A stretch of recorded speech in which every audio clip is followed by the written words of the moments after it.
2 মাস যুদ্ধেও ইরানের পরমাণু অস্ত্র তৈরির সক্ষমতার কোনো হেরফের হয়নি বলে মনে করছে মার্কিন গোয়েন্দা সংস্থাগুলো।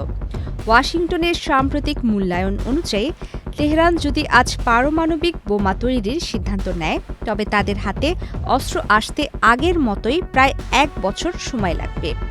বার্তা সংস্থা রয়টার্সের এক বিশেষ প্রতিবেদনে এই তথ্য জানানো হয়েছে। একমাত্র স্মার্ট সিটি বসুন্ধরা, আধুনিকতায় এক ধাপ এগিয়ে।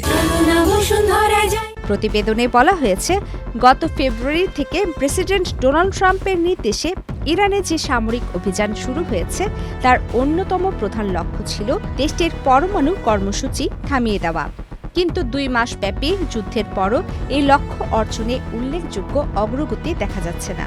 এর আগে গত বছরের জুনে যুক্তরাষ্ট্র ও ইসরায়েলের যৌথ হামলার পর গোয়েন্দারা জানিয়েছিলেন ইরানের পরমাণু অস্ত্র তৈরির সময়সীমা পিছিয়ে 1 বছর হয়েছে। তবে নতুন বিশ্লেষণ বলছে সেই চিত্র এখনও অপরিবর্তিত।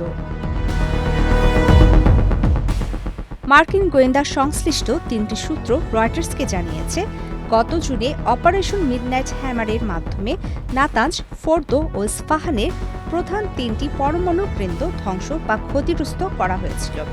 তবে তেহরানের কাছে এখনও প্রায় 440 কেজি উচ্চ মাত্রায় সমৃদ্ধ ইউরেনিয়াম রয়ে গেছে। আন্তর্জাতিক পরমাণু শক্তি সংস্থা মনে করছে, এই পরিমাণ ইউরেনিয়াম আরও সমৃদ্ধ করলে অন্তত 10টি বোমা তৈরি করা সম্ভব। বিশেষজ্ঞদের মতে, সাম্প্রতিক হামলায় যুক্তরাষ্ট্র মূলত ইরানের প্রথাগত সামরিক অবকাঠামো এবং প্রতিরক্ষা শিল্পের উপর নজর দিয়েছে। পারমাণবিক কেন্দ্রগুলোতে সরাসরি বড় কোনো হামলা না হওয়ায় দেশটির পারমাণবিক সক্ষমতা অটুট রয়েছে। গত 7 এপ্রিল থেকে 2 দেশ একটি যুদ্ধবিরতিতে সম্মত হলেও পরিস্থিতির খুব একটা উন্নতি হয়নি। ইরান বর্তমানে হরমুজ প্রণালী দিয়ে চলাচলকারী জাহাজ আটকে দিচ্ছে, যা বিশ্বের মোট জ্বালানি তেলের 20% পথ। এর ফলে বিশ্বজুড়ে জ্বালানি সংকট তীব্র আকার ধারণ করেছে। সাবেক মার্কিন গোয়েন্দা বিশ্লেষক এরিক ব্রুয়ার জানান, ইরানের সমৃদ্ধ ইউরেনিয়াম সম্ভবত মাটির অনেক গভীরে এমন সুড়ঙ্গে রাখা হয়েছে, যা সাধারণ মার্কিন বোমা দিয়ে ধ্বংস করা অসম্ভব। এই পরিস্থিতিতে যুক্তরাষ্ট্র এখন আরও ঝুঁকিপূর্ণ অভিযানের কথা ভাবছে, যার মধ্যে ইস্পাহানের সুড়ঙ্গ কমপ্লেক্স থেকে ইউরেনিয়াম উদ্ধারে স্থল অভিযানের পরিকল্পনাও রয়েছে।